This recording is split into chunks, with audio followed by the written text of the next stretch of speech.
The way the Lord will use our kids to convict us is something so incredible. It legit blows my mind. It's time for Testimony Tuesday. So the other day we were leaving church and we stopped by the grocery store. On our way out, we passed by a man and he had a sign, and my daughter was like, "What does hard times mean?" So I explained it to her, and immediately she goes, "So what are we gonna do about it?"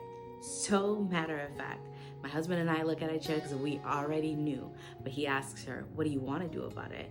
She's like, "I want to give him money." So he says, "Okay." And he starts turning the car around. The girls are squealing with joy. When we're about to pull up, I say, "Not only are we going to give him money, but also going to pray for him." And her response is, "But what if he doesn't know God?" I was like, wow, all the right questions. We stop, we talk to him, we ask him for his name and how we can pray for him. My husband prays for him, and then we drive away.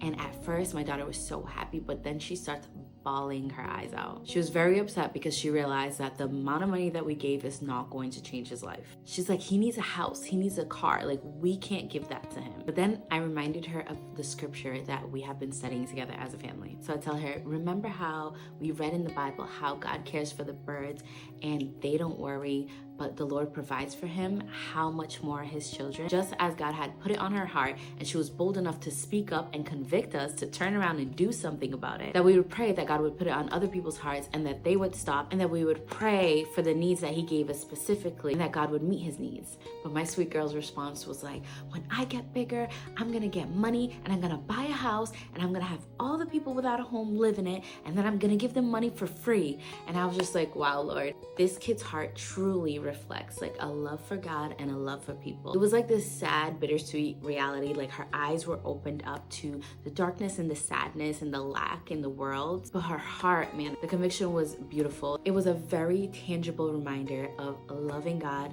and loving his people and serving your neighbors.